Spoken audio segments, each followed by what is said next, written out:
All right. Hi, everyone. Happy Thursday.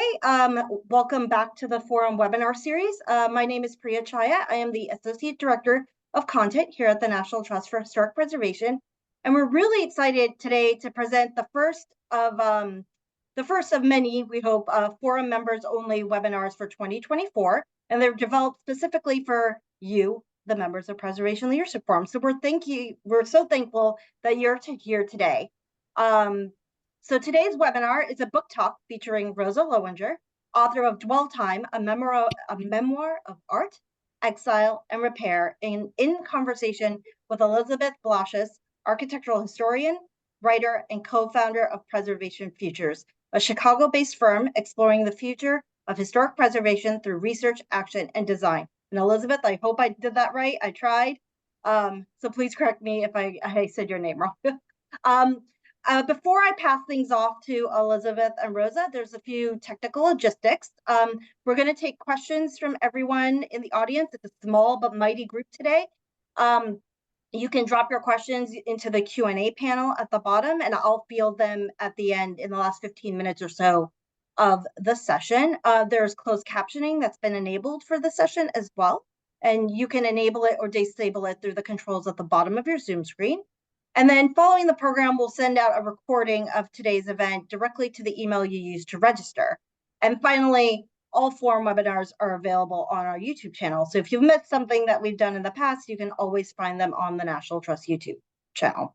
My colleague Colleen is dropping some information in the chat, but we ask that everyone is respectful to each other and follow our code of conduct.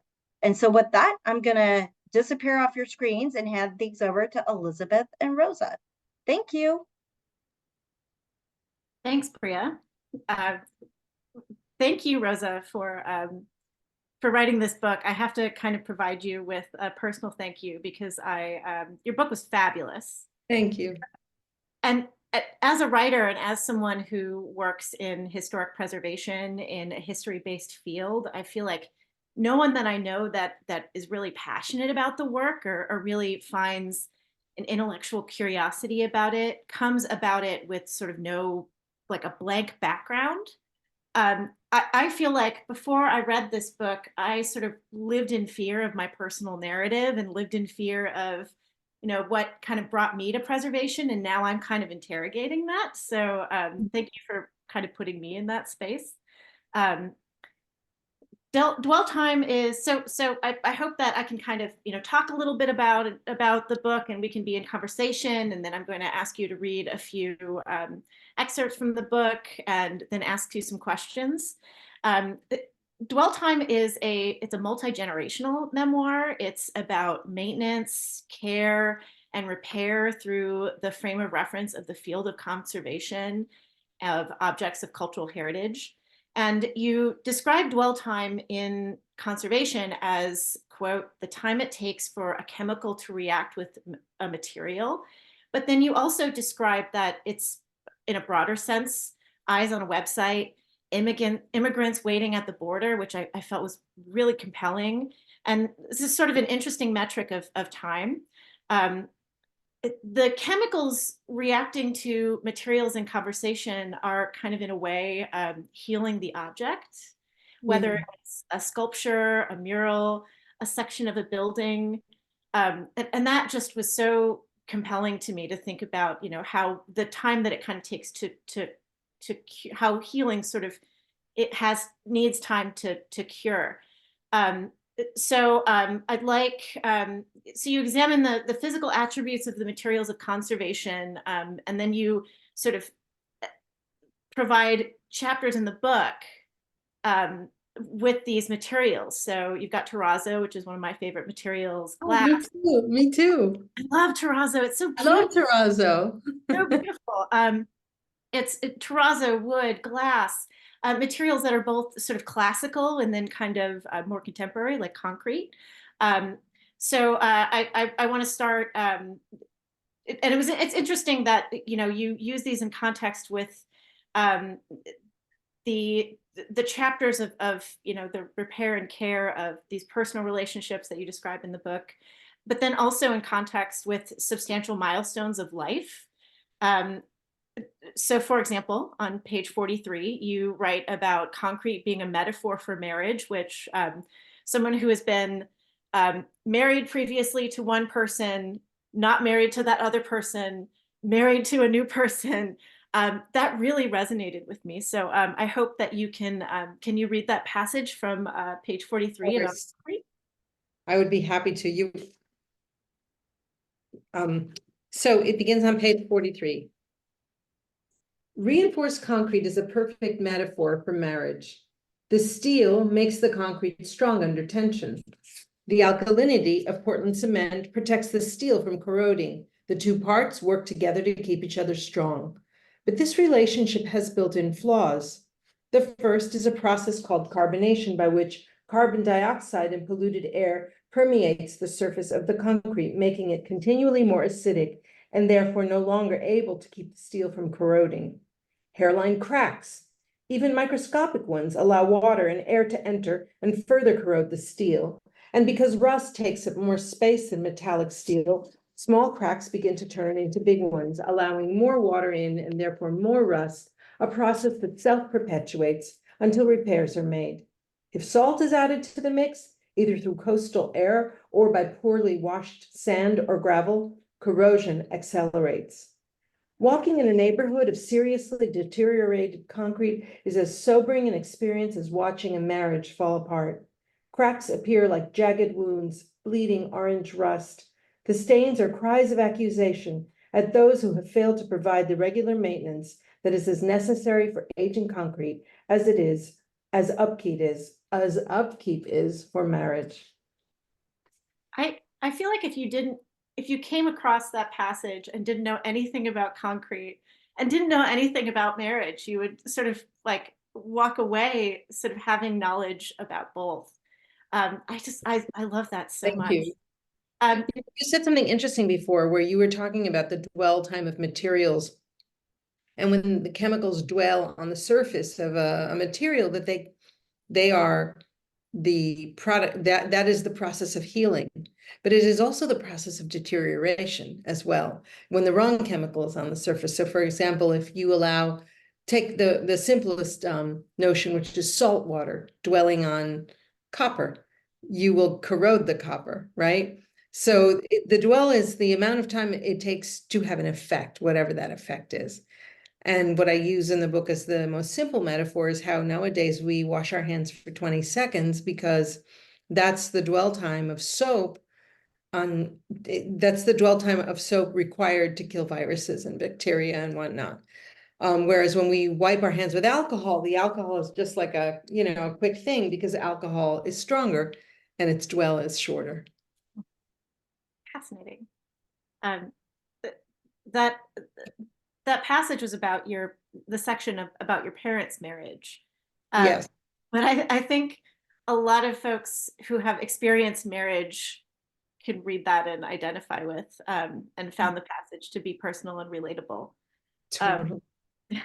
I'm curious if you approach the investigative work for this book using any techniques you might deploy in your work in conservation. So, when you approach a conservation project, you examine and document, what you're seeing. Did you examine or document your sort of your family stories in a similar way? Well, yes. Of course, I had some family stories, as we all do, and we also have photographs and different events and that we remember whenever our memory kicks in. But then there are all kinds of events where there is more than one version of the story, and depending on who you talk to, you get that version. So I did a lot of work, and especially sitting and talking to my mother while I was writing, because my father was already gone, though I had already I had spent many years actually talking to my father. I've been doing a bit of wool gathering for this for a long time. And still there are stories that I feel that I don't have entirely, right? That I really need to, there's a passage I mentioned in the book about a huge argument that my mother had with a very good friend of hers who was the mother of my best friends, which was kind of a traumatizing event in my childhood. And there's still a lot of disconnect about what really happened in that event. And that's something I'm trying to put together now. Mhm. Mm. Oh, I can identify with that in my personal life, but then also my professional life, where you try and get the story straight, about an event in history, and you get sort of two stories that are conflicting. Right. Like, how do you sort of resolve that in your own mind, but then also sort of in a research situation, if you're writing a historic context statement or a National Register nomination like I do, which of these stories do you kind of how do they you talk about that in the narrative? um you're That's interesting from the standpoint of a National Register nomination, because from a standpoint of a literary question, you can just lay out the two stories. It could be this or it could be that, you know? Mhm.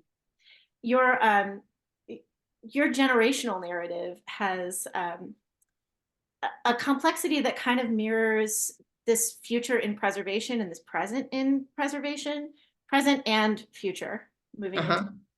that is sort of similarly layered.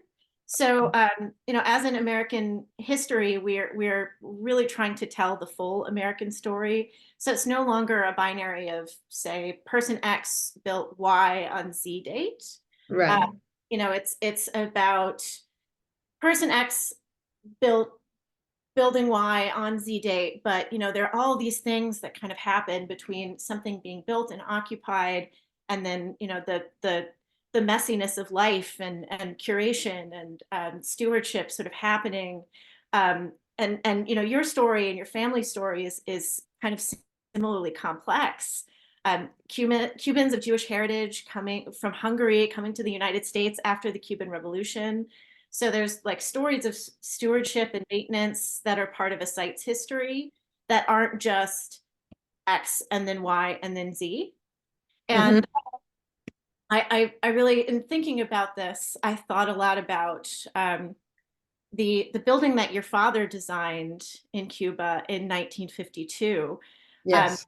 so it's not just a building that was designed by Leonardo Lowinger in 1952. It tells the story of a country and a culture in flux, and then the people that lived there and how the building remained sort of immutable in a way in this physical form against political turmoil. So place kind of becomes a character in that narrative. And I know that we talked when we were first discussing the book talk, that place becoming a character was something that you wanted to discuss.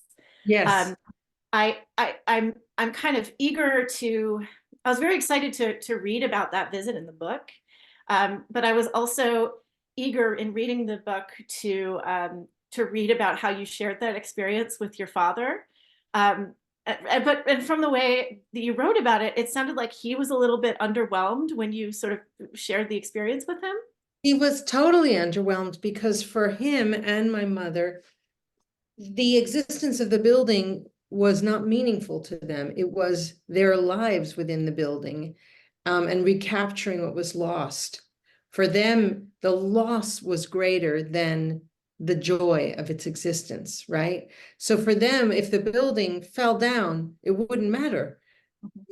Because they didn't have it no matter what. And for me, it's the presence of this building and that it's well built and that it's beautiful and there is the meaning, that that's the importance. I'm careful to say that I'm not interested in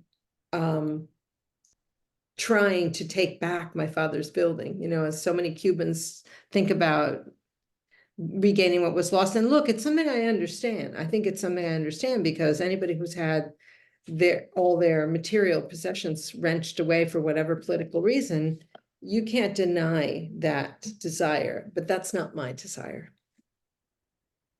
I I'd like to now invite you to read a passage from that part of the book. And it's on 197, if I remember correctly, right?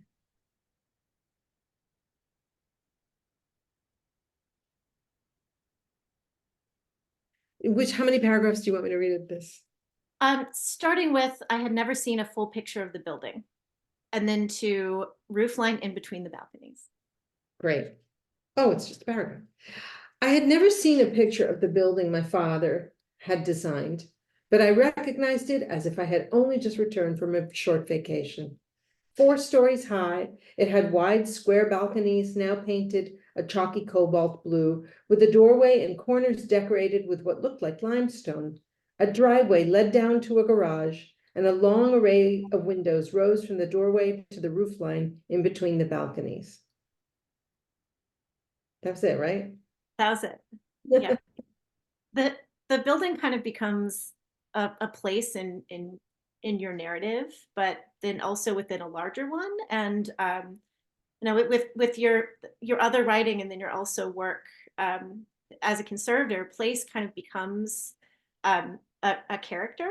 Can you talk a little bit about writing about a place as a character, or working on a place as a character, and what sort of the differences between the two of them? Tell me the difference between what? Writing about place as a character and Writing about place as a character, or working on place as a character. physically as a conservator, right? Okay. So that's such a great question, because they're very different, right? So when you're working on a place, when you're working on a building, I work on buildings and sculpture, but let's talk about buildings. When you're working on a building, you feel like, as a conservator, that you have an incredibly intimate relationship with this place, because you are like their nurse. You know them. You're hands-on to them. You take their pieces apart and put them back together, whether it's that you're finding a repair for a concrete mix or terrazzo mix, or polishing their bronze doors or whatever, or designing a program. And as a conservator, it's different than either a contractor or an architect, because an architect is designing space in a broad picture sense. We hope, because whenever the architects start actually speccing materials, except for like a few people, one of whom is on this call, it doesn't go very well. The architects are thinking in big picture terms. The contractors are implementing, right? But the conservator is the person that is intimate with the materials, who knows what is really possible with a piece of stone, a piece of concrete, a concrete mix. We are in the weeds in that way. We kind of bridge all those places. So it feels very intimate. And when you create a place of character, you kind of you create character out of place. I begin in that manner, working from the building blocks of what that place is, and it's a function of what it's made out of, what it's been used for, what your own experience is, right? It's funny, I'm writing a keynote speech right now. I'm going to be the keynote speaker at the Docomomo conference in Miami, and they want me to do a keynote about Miami, about Havana, about places where I've been. And I think about it in such a personal way. I can think of so many locations that have profound significance, and in terms of me and my life, they align entirely, because I wasn't born in Rome. I was born in Havana. I grew up in Miami. I didn't grow up in Philadelphia. So I've lived my entire life in places that are very much modern places, So that's how I see it. Oh, that's a really good segue into what I want to talk about next, relating to one of your projects that I think just plays into what exactly we just said. RLA Conservation has been the conservation firm associated with the efforts to clean, repair, and protect the surfaces of Miami Marine Stadium. You also curated an exhibit and documented the stadium's graffiti. Miami Marine Stadium was designed by Cuban-born architect Hilario Candela. And I learned through the book that you won the Rome Prize and studied vandalism and graffiti while you were there at the American Academy in Rome. And, of course, you grew up in Miami. Um, when the opportunity to work on Miami Marine Stadium presented itself, how did you examine or interrogate your own association with that character or that all of those layers, and how did it inform the work? Well, I will tell you a couple of things about the Marine Stadium. When I realized that the Marine Stadium was the subject of a preservation effort, because what happened is when I got back from the academy and I studied vandalism, my Rome Prize was on vandalism because I was working very much as a conservator of public art back then. And very struck by the idea that as public art conservators, all of our focus was on helping agencies design things that would protect them from the public that they were intended to serve. And it just felt like a disconnect. So I thought, let me study this in a broad picture way, which is one of the things the Rome Prize lets you do, because there's no academic institution that would let me do that. But so there I was. And then I come back to Miami and set up a private practice here right at the moment when the Marine Stadium is starting to be, really looked at carefully for preservation efforts. And what happened is, when I saw that that was happening, I thought, let me see what I can do to be helpful to the effort. I first became involved with the effort with Friends of Miami Marine Stadium because I knew that there was going to be a need for conservation planning here, and I wasn't sure what the level of interest in Miami was about that. I knew that there was an engineering firm that had been involved. I knew the World Monuments Fund was involved, and the trust later became involved, and it was fabulous. But I knew that somebody had to put their nose to the grindstone on the technical components. And I was sure as hell not going to let that go to anyone else. So, because I mean, that's a building from my childhood. It's super associated with everything I care about. And then what happened was when I became a member of the board of Friends of Miami Marine Stadium, I became close to Hilario Candela. And I started visiting the site and started to really try to understanding what he felt about his association with the building and what had happened to it.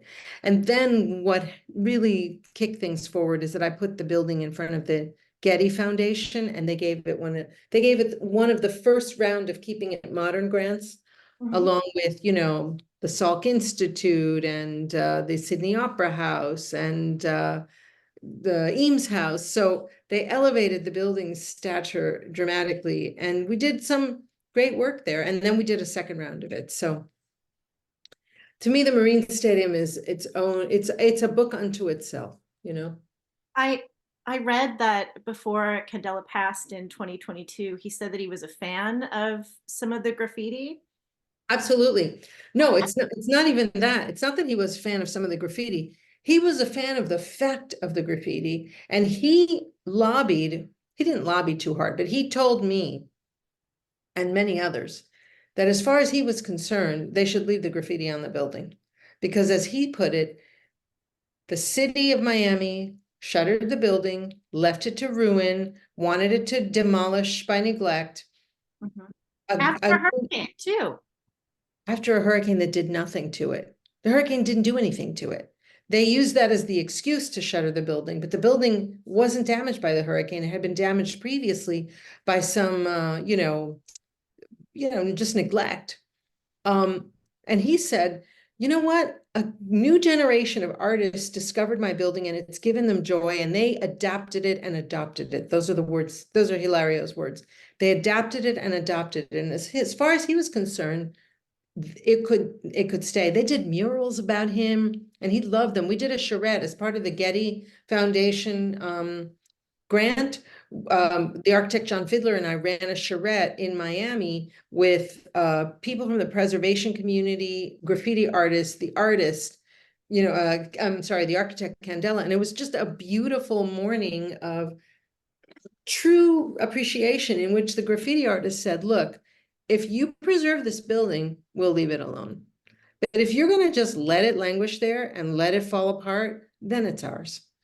And you know, then the city eventually kind of shuttered it in such a way where the artists couldn't get in as easily, and they put guards there and whatnot. But eventually the state gave a grant for doing an assessment, and Hilario Candela teamed with the architect Rich Heisenbottle to do the architectural plans, and then our firm and WJE, the engineering firm, were hired to do the studies for all the technical work. Where it sits right now is, you know, it still remains in limbo because the city just cannot get it together. It can't get past certain commissioners. Miami is unbelievably corrupt, by the way. It's just, you know, it belongs to the developers. So do a lot of places, but Miami is like uniquely, awfully in that, you know, that way. Preservation takes time. Conservation, like this work, it's such a long game. It's insanely long game, you know, insanely long game. Yeah. My last sort of question relates to the last chapter titled Glass. Yes. And you write about your mother's candy dish and the details of the candies wrapped in it, how she brought it with her from Cuba, and that this candy dish is really important to your mother and you. I'm sure every time you see your mother on Sunday, you see the candy dish sort of in this place of reverence. Right there. And it's not, it has a place of preciousness, even though the maker isn't a significant one. The material is just a regular one. The design is probably, you know, very simple. It's not a René Lalique. Oh, did you freeze or did I freeze? I think she might have frozen. Elizabeth? Well, I can say a couple of things while we're waiting for her to come back. Go ahead. I don't want to preempt her glass question because I know it was a great glass question. So I'll say one other thing, and if she doesn't come back in time, then I will tell you more about the glass. But one of the things that writing this book and doing this work, but especially writing this work and speaking to people, has driven home for me is a couple of things. There she is. Oh gosh, I cut off. Let's go back to glass. I didn't finish it for you, but I will, and then I'll do what I was going to say. Go back to glass. So I thought about this in relation to the way that vernacular architecture kind of, and I have a necklace that says vernacular architecture, vernacular, because it's one of my favorite words and concepts, that sort of tells the stories of the immigrant diaspora across America, how materials are humble, but then they can sort of have a lot of meaning. And I wanted to ask, have you as a conservator ever encountered an object or a building with really simple materials? And have you felt like that object sort of deserved the same conservation attention as an object that might be found in a museum? And what exactly was that object? First of all, that happens all the time. That happens all the time, especially when you're in private practice, you get a gamut of stuff. You know, first of all, when you're first starting out, you get a lot of like not such precious objects because you're not, you know. But even after I was working for a long time, and even nowadays, I'll occasionally get something that is truly precious to someone.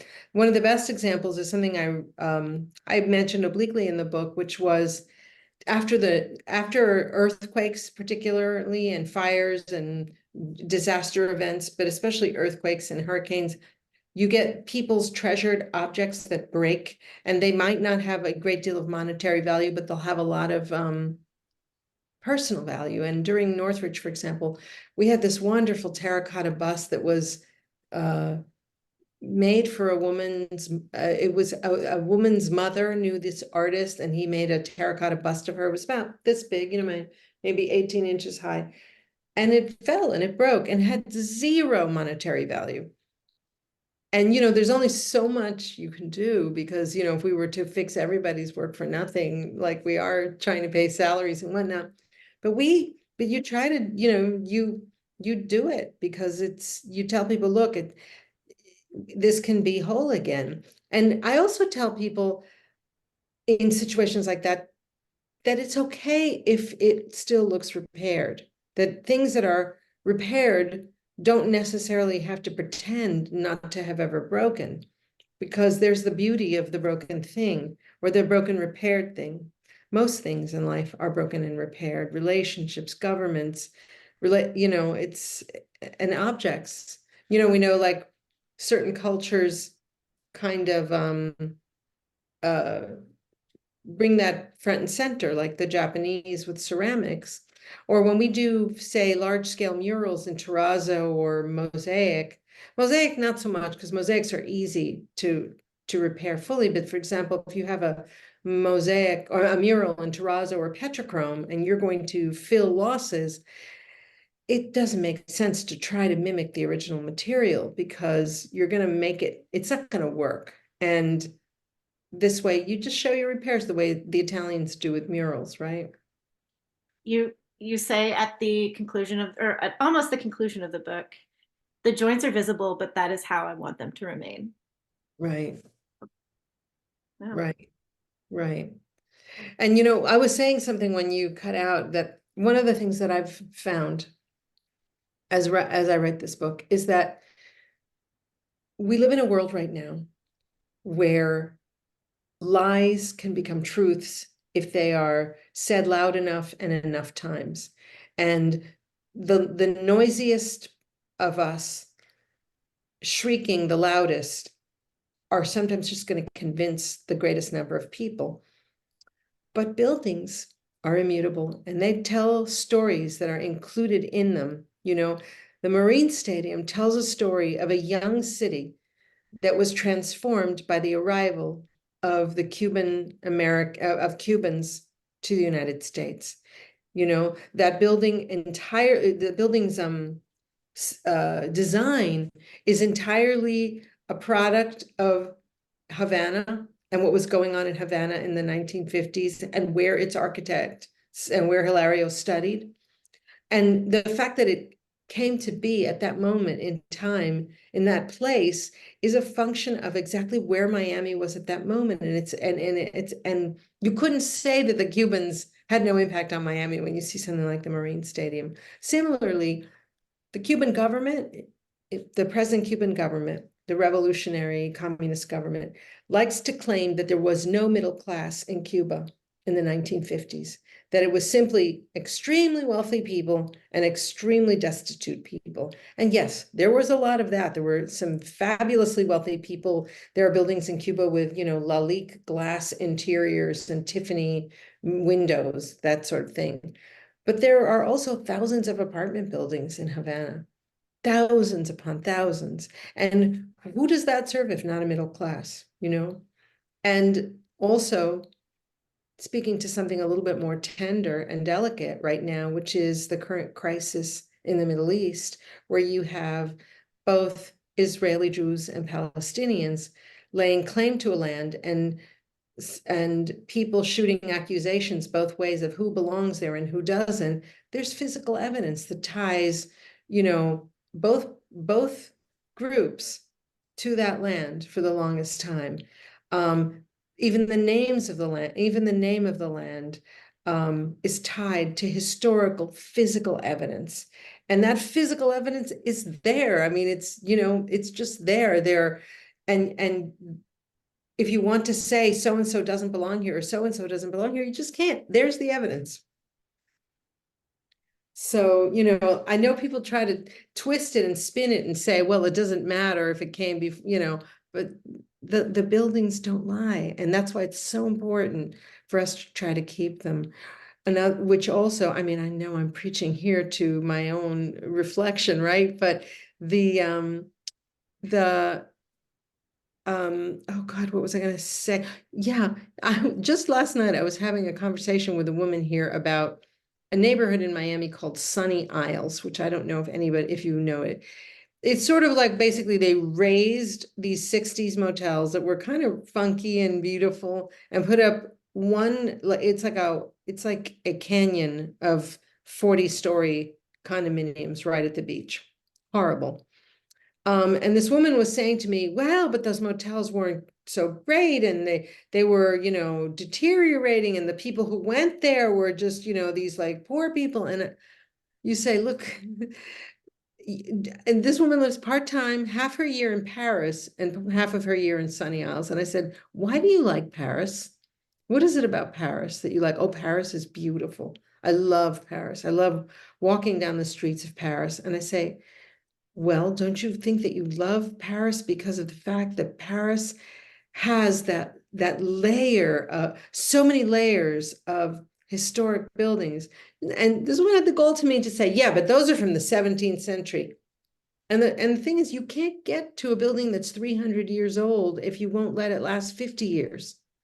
You know, and that's the whole point. So, you know, I'm not saying this to anybody on this call who doesn't believe the same thing as me, but I do think one of my goal with writing this book was twofold, was to express the field of conservation to a general audience, because again, we're the ones that we fall in the cracks between architecture, construction, and engineering, and people don't know what we do, but also to really put forth the importance of place and historic place in the shaping of a narrative that is about individuals and what they go through.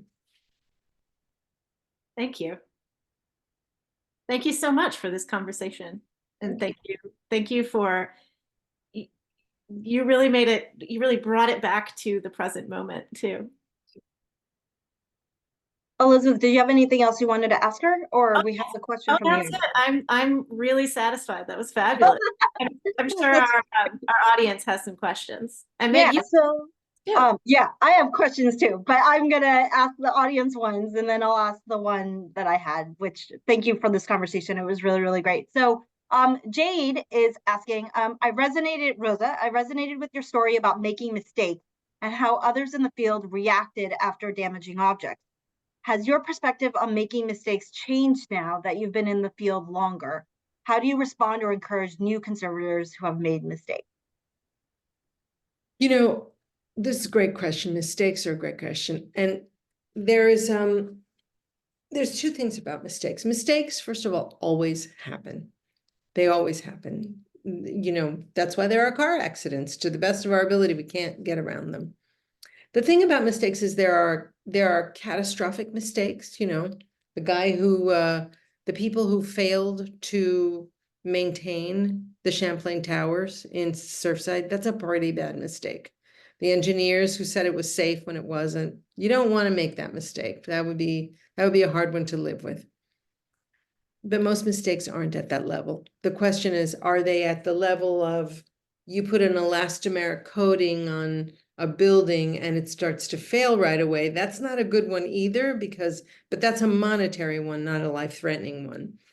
But for the most part, you know, when you have a problem that you're trying to solve, whether it's a hands-on physical conservation problem or one where you're designing something for a larger structure, the way, you know, what I feel with people is just doubt yourself completely. When I talk to a lot of young professionals and I say to them, tell me why you're making that choice. And I feel so often that people are just trying to narrow the vision with which they look at a problem because they're so scared to say, oh my God, I don't have a good decision, because every decision has its problems. And what I try to encourage them to do is look at every problem. You still might make a mistake, but document for yourself every which way that you have thought about it before you move forward. And then sometimes when it comes to hands-on, then you just have to act. And what happens is, as you get older, how I have changed as I've gotten older is that I have pretty good instincts now. I almost have like a second like ESP about what's going to happen with something, right? Okay.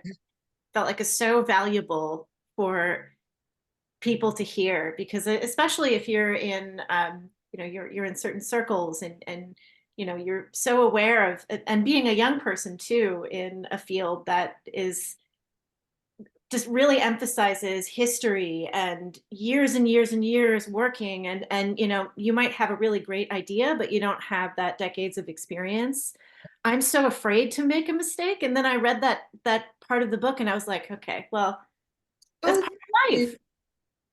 that's life. You do, you know, and it's funny, I once talked to a guy, he's actually kind of a creepy developer, so, and I'm not going to mention his name, but he's one of the big developers in this country who does some pretty awful things. However, I happened to be taking him around Havana once, and I was just at the place where my company, RLA Conservation, had grown from like a 10-person firm to a 20-person firm. And I was just overwhelmed with work. I didn't know. And I said to him one day, how do you run a company with 500 people? And he said to me, it's much easier to run a company of 500 than one of 20, because you've put layers of people between you. You can't do everything. He says you have to hire really good people that are really smart. You pay them as well as you possibly can, even though they will never think it's enough. And then allow them to make small mistakes. Allow them to make mistakes, small ones. Tell them, if you think this will be a big mistake, don't make it without talking to me. But the small ones, don't helicopter parent them. It's not easy though.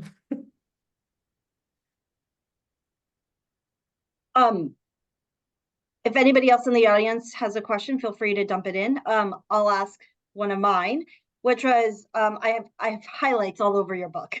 Oh, thank you. So there's a very short paragraph at the beginning, and then a short paragraph, like not even a paragraph, it's like a sentence later on. So I'll just read that one. From page 18, you say, conservation is a mix of art, science, and hand skills, but it is fundamentally the art of understanding damage. You can't repair what you don't comprehend.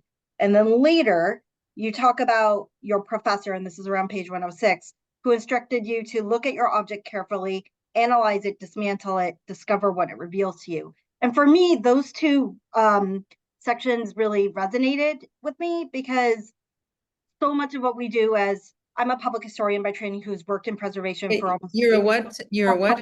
A public historian. So I have a master's degree in history, but I've worked in preservation for almost 18 years, storytelling around preservation. And for me, so much of what I do is in those two paragraphs, right? It's thinking about, as Elizabeth said earlier, about looking at a place and thinking about what the different layers of storytelling are. And what I was really interested about your book is, how did you approach doing that for your own life and connecting it to your work? Because we're taught so often to separate professional and personal. And I'm just really interested in the practice of how you put this book together, thinking about those two different ideas. Sure. So I began to think about this book a decade before I wrote it, when I read the Primo Levi's book, The Periodic Table, and realized that there was a structure within this for a conservation book. And I knew a conservation book was needed because no one has ever written, there are no books about the process of conservation for a general audience, and there's nothing written by a practitioner. So I thought this is necessary, but I didn't know what to write about, because I wanted to make it juicy for a general audience to read, right? And finally, when I got the idea together to blend the story of my family with, you know, it was my mother's telling me, and I had heard the story of her cleaning the marble tables in the orphanage when she was a child. I had heard that story, but suddenly it struck me as a springboard, right? What happened is, as I put the proposal together, because the way nonfiction sells is it sells off of a proposal. My editor, when they wanted the book, they said, yes, but we want a lot more of the personal. And I was like, I'm telling you as much as I want to tell you. And they said, no, you gotta go in there. You gotta go in there. And I'm like, oh no, but my ex-husband and my child, and they said, that's what's going to bring you readers, that's what's we're not looking for, academic readers. We're looking for the same people that read The Liars Club and Educated and what's the other one? H is for Hawk, which were some of my comps actually. But And that's what I did. That was the hardest part. And as I was writing the book and showing it to the editor kept saying, there's too much preservation here. Give me some more family story. And I'd have to find some more story, you know? And then what happens is, you know, we all have fantasies of writing. If we're writers, if you're a writer, we all have fantasies of writing something that will really stick it to that person that was not nice to you back then, right? That's And, the truth. right. And all I could think about is, let me add it. Let me just show what absolute awful creeps they were to me. But when you're writing, when you're actually in there, in the weeds of writing, they become one of your characters. And you can't hate your characters. You have to love your characters. And as a first-person memoir narrator, if you're just pointing the finger at everybody else, nobody wants to read that. Nobody wants to read someone who's not looking inside. What people want to read is you looking inside and saying, what did you do? Or what do you think you did so that these people behaved in this way to you? And that's where the story is interesting. So so writing the book is itself a process of healing. It's writing something like this is a repair. I hope I answered you correctly. No, absolutely. And I think that conversation of repair, and obviously we talked about it a little bit earlier, is a thread that you talk about throughout the book, is how you ended up at places of like Hurricane Katrina, where I think you mentioned you work with the National Trust when we sent teams down to New Orleans to help places after Katrina, and then you went to Haiti, and then we talked right before this call about how RLA is working on the material from the fire at China Alley, and Yeah. just how much of that work reflects life. And I think a lot of preservationists that I know are in this business because we see our work as important to life and important to that example of telling the full American story, is how essential it is to understanding who we are, where we are, and where we're going. And I'm not sure where I'm going with this, but I think I agree. Like, it's just that life is repair work, but the work as preservationists we're doing that work to tell the full story is repair work as well. And so I think I saw that in your book. And you know, since with every generation, we tweak the narrative slightly to, you know, to bend the arc toward justice, right? You got to tell the story slightly differently to bend that arc toward justice. Having the physical material stuff with which to tell that story is really important. You know, if we, you know, one of the things that people ask me all the time when I'm on this book tour in general is, what do you think should be done with Confederate statues? Because I've worked, you know, I work in outdoor sculpture, I work on monuments, and I work with vandalism. So people are always hitting me with that question, and I say to them, the answer is, look, from my perspective, I like physical evidence to remain and in its altered form so we can see what happens. I think a sculpture of Robert E. Lee tagged from head to toe is a phenomenal object. However, I'm not the one who was targeted by those statues. So my voice is not really the compelling voice. I could tell you my opinion, but I don't believe my opinion should have a lot of weight, except as you know, the opinion of a conservator and writer. But the truth is, you know, it should be determined by the communities who were actively, you know, made to be humiliated by those works. Still, I don't want you to melt them. Don't melt them. Or if you melt them, make a movie of the melting so that story becomes the story. And I believe we did get some video of that happening, of one of the statues happening, which is really fascinating to watch the process of deconstruction in some ways, and what story that told. Yeah. Does anybody else in the audience have a question? Eileen, I think this might not be to everyone, but yes, Rosa should go everywhere to tell her story, because I think if you haven't had a chance to read the book yet, I can make sure the discount code for books in Miami is available in the follow-up email, so you can go ahead and purchase the book if you haven't already. And Rosa said she'll sign them. Or I'll sign book plates. I just Yeah. ordered a bunch of book plates so you can write to me and I can sign a book plate and send it to you. Awesome. I'll make sure all that information is in the follow-up email. Does anybody else have other questions? Otherwise, I wanted to give Rosa and Elizabeth a moment to talk about what your current projects are, because I think that's Oh, always yeah. fun to talk about. Just because we've talked about something that's come out, but it's always interesting to know what people are working on going forward. I want Anybody else? Questions? Nope. Okay, so Rosa, well, how about let's have Elizabeth go Oh, first. yeah, definitely. Elizabeth.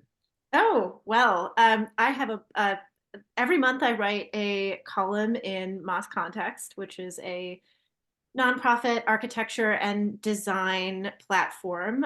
They do architecture events, just some really great discourse on architecture and preservation.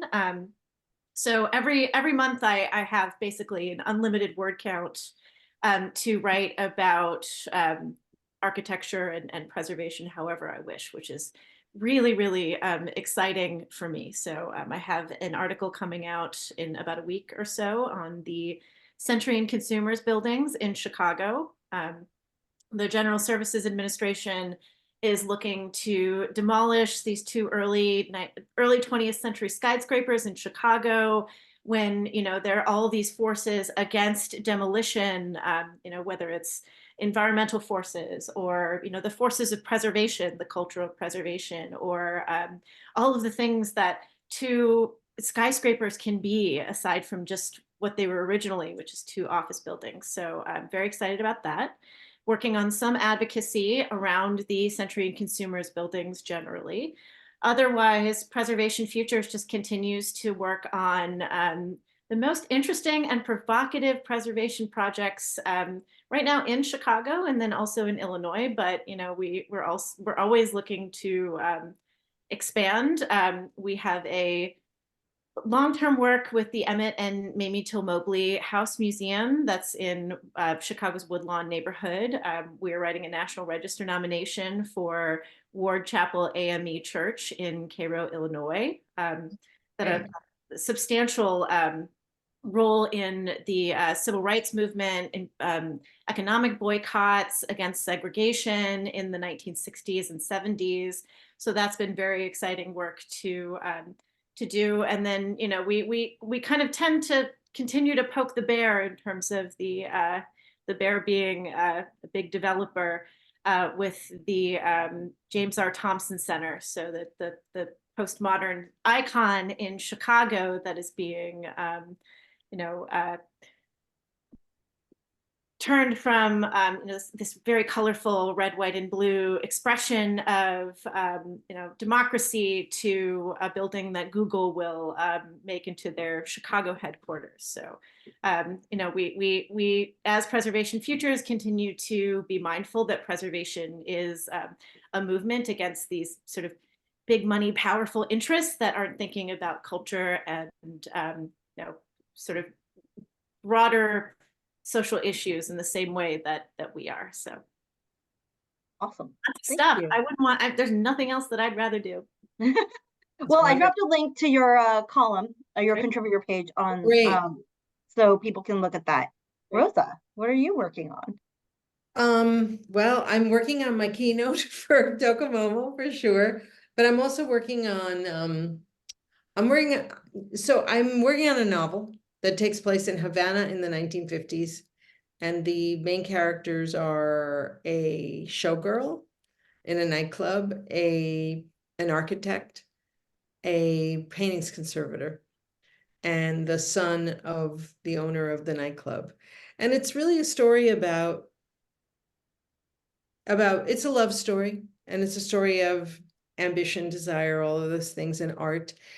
But I think that Cuba in the 1950s is very metaphorical to our lives today, in the sense that we are going about our business, learning, teaching, making money, having relationships, raising our children, enjoying our life, and expecting that it's going to last forever, and maybe not really sure what to do about the looming tsunami that sits just at the border of our culture.